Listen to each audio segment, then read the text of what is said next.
of years. I know a few are not quite finished, many were finished some time ago. When I call you up, if you could just talk about, if you've got more than one project, talk about all of them in one go. I'm not going to ask you up lots of times. And maybe if you come up and use that microphone there and stand quite close to it, that would be great. So we'll start off the first one, just as she puts her cup of tea on the table, with Upper Rhondda 50 plus.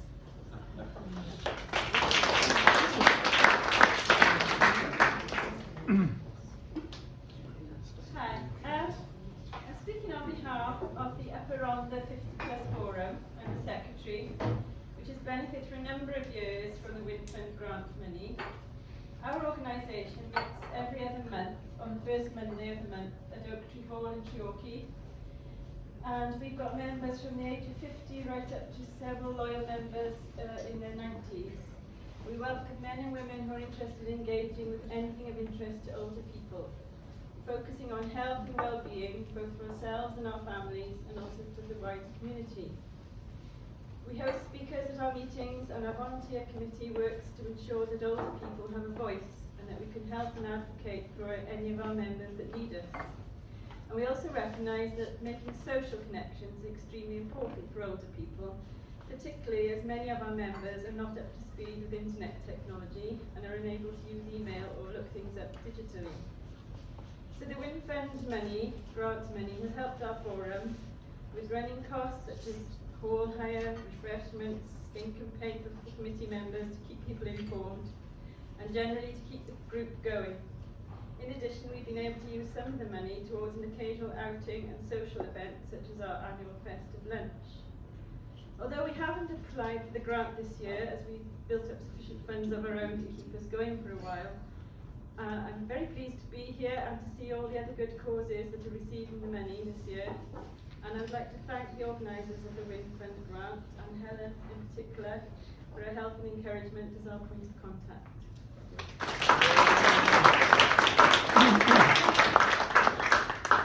So next up is Dylan's Den, and if you'd rather use the lectern, come and use that. Oh, okay. Thank you, Helen. Hello everybody, I'm Catherine from Dylan's Den.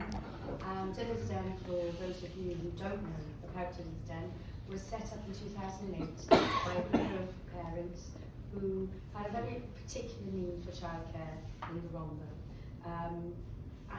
There's not sufficient childcare, unfortunately, and it can be really expensive. So Dylan's Den is a not-for-profit organisation, and that means that we can offer people affordable childcare. But it's not just about the cost of childcare, it's about the quality of it as well. And we were always really clear that we want to make Dylan's Den a place where everybody wants to play. And to do that, it's really important that we have the right kind of resources that the children really, really want. So one of the projects that was kindly funded by the community in Treorchy last round was for a Nintendo Switch bundle. And this is something that the children in after-school club in particular desperately wanted. And it's provided hours and hours of fun and socialisation. And being a not-for-profit organisation, without funds such as the Wind Fund, it wouldn't really be possible for us to fulfil the wishes of the children that we have. But that's not the only grant that we had in the last round. And the other grant we had was for a project called Assisted Places. Now, Assisted Places is a really important project that has actually grown and grown. And what that's about is that all too often, despite the wonderful advances that we've made in Wales in terms of childcare and childcare funding, all too often people in points of crisis find themselves falling through the cracks in childcare. It might be that their child isn't born on the right side of April, or it could be that they work part-time, they don't quite qualify. So Assisted Places has been a really important safety net for families who just need a tiny bit of resilience to help them. And I think it's fair to say out there in our community, in Treorchy, are getting worse. There's so much child poverty out there, and this, the associated social problems that brings. We have been able to help families at an early stage with some of, facing some of the worst possible crises. We are talking about people who've lost their jobs suddenly, or families that are experiencing things like domestic violence, or families that have arrived fleeing from war. So we have tremendous problems in the local community, and with this Assisted Places grant, we are able to put in a little bit of help at the right moment in time, without too much fuss, and really help families. And universally, the families that we've been able to help have thrived. And another thing, an important thing I want to say about Assisted Places is that the first place that funded it was the wind farm, and that has enabled us. I mean, it's surprising how quickly you actually go through that money. But what I wanted to add is that because we had this money, and people who voted for us to give us that money, we were able to use it to prove a concept. And as a result of that, we've actually been able to get more money for Assisted Places from, put your fingers in your ears, Richard, Penny Conway,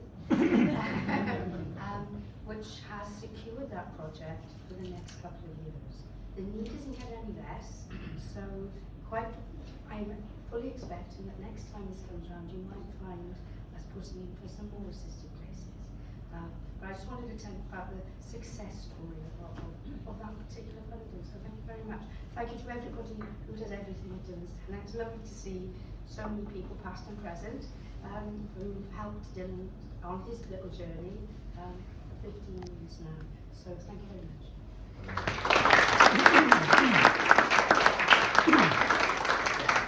I'm going to give Kevin a bit of time to get up to the front again. Just one thing to say for any of the new projects, please do send me any photos, updates, as soon as you're able to. That's great. It's always good to be able to put them up on our website and tell people about what you're doing. So Kevin, over to you. Thanks, Helen. In 2021, St George's and St Matthew's were between them awarded 4 grants. The work has been undertaken now and is benefiting all using the buildings. One of the grants was towards the cost of a defibrillator at St George's. This was placed in an accessible cabinet on the railings, and it's accessible to all 24/7, 24 hours a day, 7 days a week. It's been registered with the circuit, a nationwide service used by the ambulance service. People ring 999, they need a defibrillator quickly. The ambulance service then can look at the circuit and they can tell them where the nearest one is, what's the access code to get into that unit, and then they just walk along, grab it, or run along, probably grab it and then take it away. When the unit's taken, it's put out a commission on the circuit, and I get an email telling me it's been taken, so I can check it's either been returned or if it's been used and everything is back that's needed. It's revamped and put back in its place. Once that's done, I just re-update it then on the circuit, and it goes back into service. Now, while I can't say if the unit has been used, I do know that it's been taken away twice in the last 4 weeks. That says a lot, doesn't it? Now to me that shows the need for these units, and wouldn't it be great if, in the not too distant future, everyone in the country could be within say 400 meters of a defibrillator, so if it was really needed in an emergency, it was readily available. Many thanks to Helen, to Richard, and to the Treorchy and Mardy Wind Farm for all they do to help and support everyone, not only our projects but everyone else's.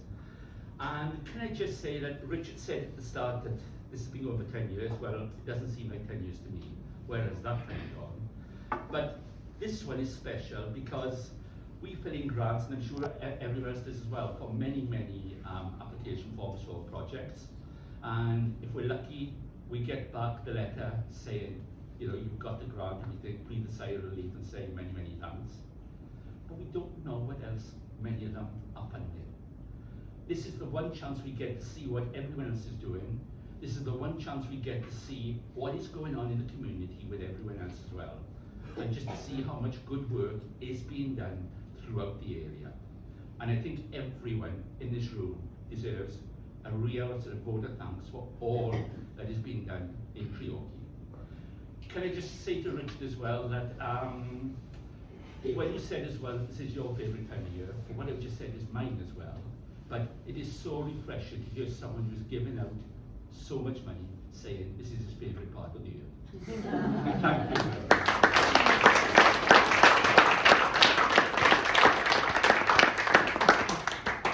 Next is Park Primary School, and hopefully they're going to tell us about their 4 projects that they've had over the last couple of years. So we're tag teaming this. Yeah, we were very successful 2 years ago. We secured the 4 grants, so we were very, very grateful at the time.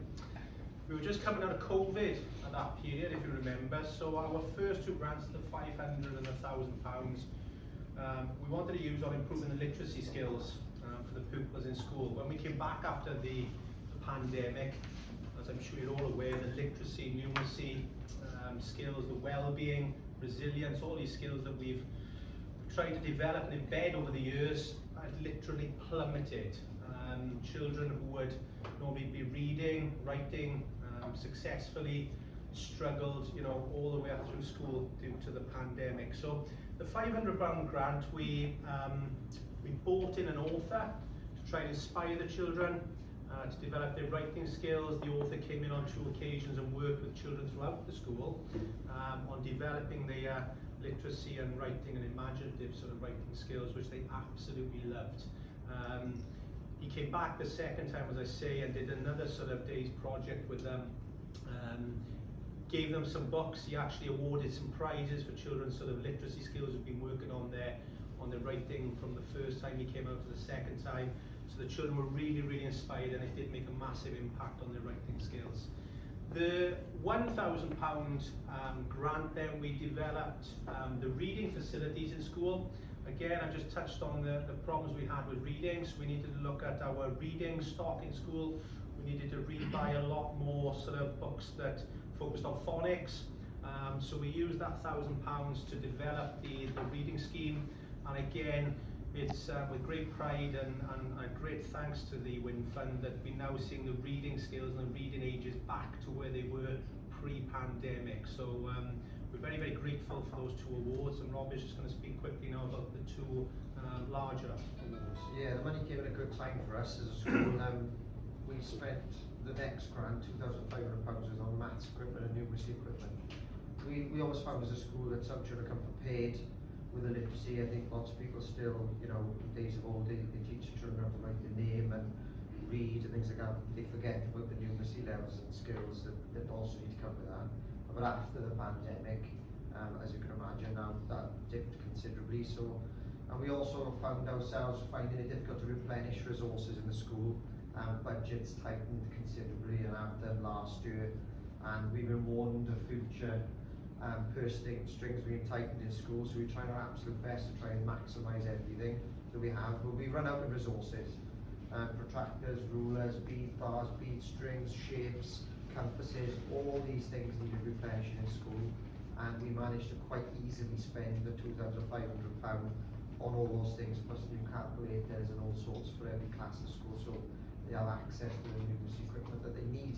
And we are really concentrating heavily now at the moment on developing children who have a real good understanding, a concrete understanding of maths, and don't look at it in an abstract way, so they actually use an equipment to count with and move and manipulate, because that's how they learn best. So that £2,500 went on that. And the big one that we were overjoyed to have, we got a quote for rubber safety surfacing outside our reception classes, and also we are very lucky that we've got a preschool on site with us as well. Flight starts. Yeah, and they also have benefited from a rubber safety surface, a mulch outside there now, so their play area just outside the classrooms, directly accessible. That is safe for the use. We've managed to buy some equipment to go on there as well, through David's clever use of funding. But the whole money for that £500,000 went towards think it was £8,000 it cost us to make sure that area was safe. We saved most of that money back on plasters. We don't have so many 4-year-olds now tripping over and cutting themselves and hurting themselves as they were on the terrible concrete surface that they had previously. And they're out there every day, all day. So because we rotate in and outside now in the classroom, there's always groups outside there playing, groups outside there learning. So we benefited immensely again from you guys. So thank you so much. Thank you.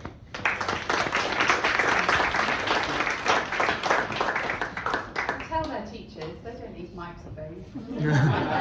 Call up another teacher. So the next one is a school in Swin.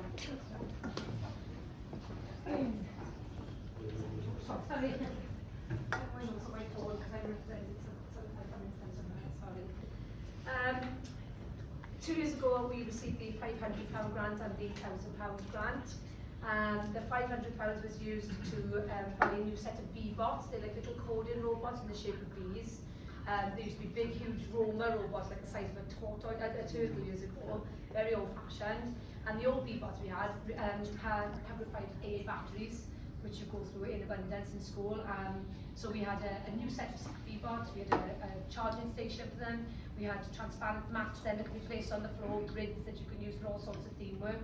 And they're used constantly in all sorts of lessons, literacy, numeracy, theme work, all sorts of things. They're marvellous. The children learn coding skills, how to create algorithms, they program the robots to go to certain squares, and again, it is fantastic for independence. They don't need the teachers. Once they know how to use them, they can use it for any task it fits into the curriculum.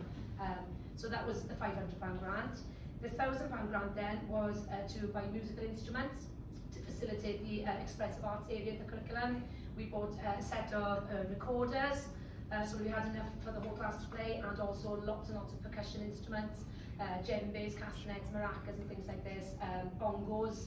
Very often they're sort of old, they break quite easily over the years when the drum skin has gone hard, so we didn't have enough for everyone to have a turn then, if you like. And what we've seen is obviously in music lessons is a group, but they become a part of all the theme lessons when the children get a chance to express themselves, to create music, to perform with their peers, sometimes in assembly in front of crowds, in front of 270 children. It's great for their confidence, for their self-expression, and you often find children who maybe are not that academic. It brings out another side of them where you see a talent that you previously might not have seen. So musical instruments, and also speakers around the school, tannoy speakers. As I said, DJ Giles, we take the speaker out on the yard when the weather allows us to, but obviously if it's raining we can't have cables trailing across the yard. So we had a sound system installed in school with tannoy speakers at the front where the yard is, outside where the parents would hear, and over in the other area where we have artificial grass, like a quiet reading area and a place where the children just enjoy the outdoors, roly-poly, sitting down, laying down, they just enjoy being there if they're not the kind of children who want to be running around or playing football on the main yard. And the tannoy speakers then link up, so we play a variety of music. We can also make announcements then, sort of when it's time to come in from the rain, or when it's time to line up, or any sort of announcements, to remember certain kits and things. It's just been really, really essential to running the school, especially in wet conditions and things. So tannoy system, speakers, has improved the well-being of the children, the self-esteem. You see children who previously haven't seen coming out to themselves, doing all these dance routines and sort of dancing with the teachers and the dinner ladies. It's just wonderful. Year 6 children dancing with the little children. It's improved relationships right across the school. So it's been really, really fun to see and great to see them developing their self-confidence. So thank you for that, Andy. Yeah, thank you.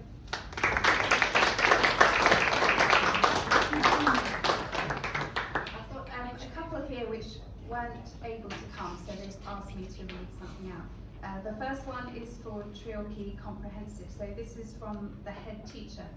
We were really grateful for the Wind Fund grant, as it allowed us to provide financial support to a student-led enterprise called The Shack.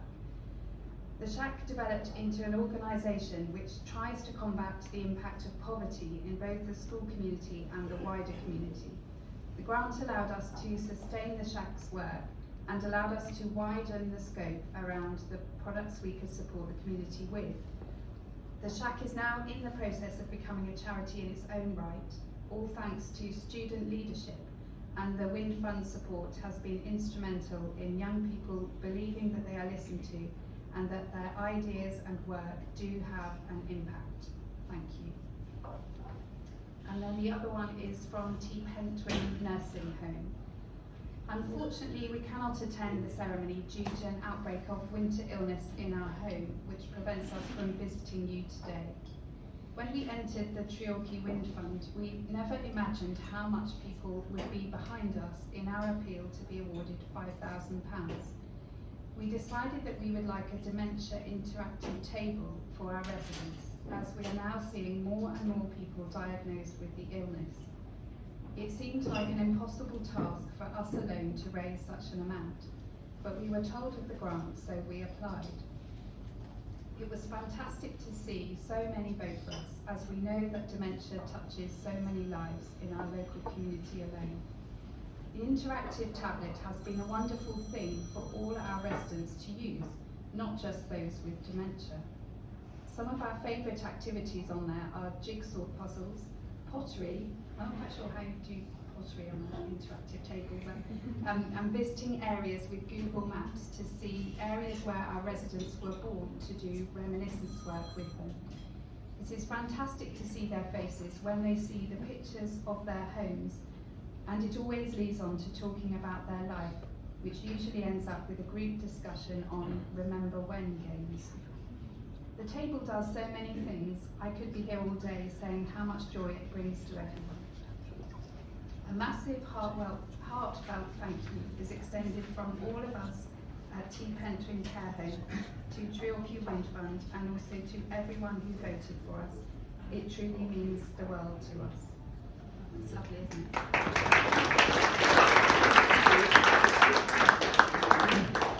So last but not least, I'm going to ask the whole gang from the rugby club to come up together and tell us about their project status. It's not the whole gang, it's me.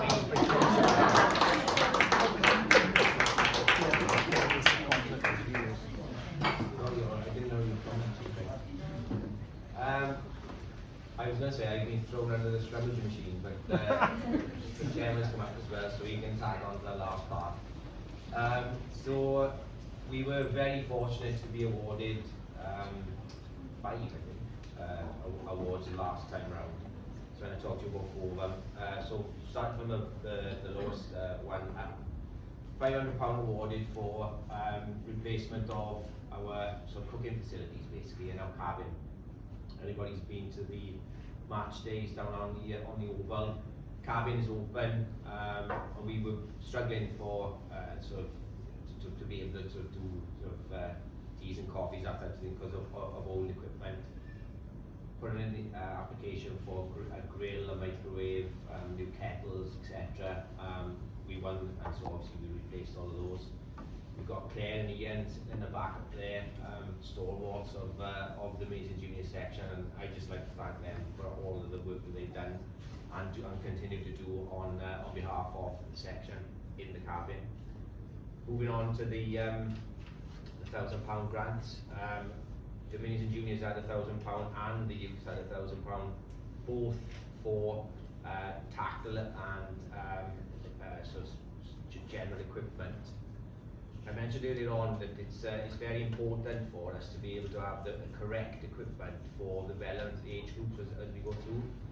As you can imagine, under 7s and very, very small to under 16s who are men, they are, the types and the size of equipment that we've got are vast, and so the use of those of that equipment has been essential in the training of all of the whole of the section, and so that's the Minis, Juniors and the youth.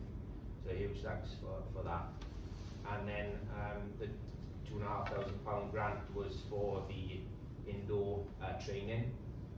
As I mentioned, I think that's probably the most essential part of it, just to get all of the section training and playing through the winter months. The weather we've had, I'm sure everybody knows, has been terrible recently, and to be able to use the play yard and the bagland, it has been essential to keep keep the game, the team going. And I named up a couple of players who've come through the section, and I've already named him, Makayo, you know, one of the rising stars in the section. We've got lots of boys playing in Cardiff and Ospreys regions. Boys like Lewis Lloyd played in Wales under-20s. We've got boys playing for Cardiff tomorrow, Cam Winnet, and boys playing for Pontypridd. Cam Winnet's one of the new Wales stars coming through. He's already been touted as being Gatland's next 15 perhaps. Came to our section, used all our equipment, used the equipment that you guys have provided for us, and we just, you know, we the success that we bring to the club is partly down to you guys. So big thank you, and I hand over to Andrew for the final one. Thank you. Yes, we also received £5,000 to refurb the main function room. It was my pleasure to host Max Boyce a couple of months ago. He was doing a documentary. For those who are unaware, Max Boyce started his career 50 years ago this year in Treorchy Rugby Club. So we are claim to fame for ourselves, and hosting Max there, he came into the hall and said how wonderful it's looking there, and I was thankful to the funding that we received from the Wind Fund. We've refurbed the furniture. We've painted the whole hall. We've purchased a new stage as well. Previously we had a fixed stage which took up the same amount of room, whatever function you had in there. Now we've got this temporary stage where you can have it big enough for a solo singer or big enough for a band. So it's really created a bit of flexibility in the usage of the room. So that's been great. We're very proud of our stage. There's some sad things have become, but the stage has really opened up opportunities for us that we wouldn't have had otherwise. Max Boyce, everybody in the room will know Max Boyce. Maybe Richard or Helen don't know of Max Boyce. Oh no. Yeah, did you? But he was very complimentary. He was very complimentary when he came there, and as I say, we probably wouldn't have gone to that length. You probably wouldn't be able to have gone to that length of refurbishment if it wasn't for the Wind Fund. So once again, thanks very much.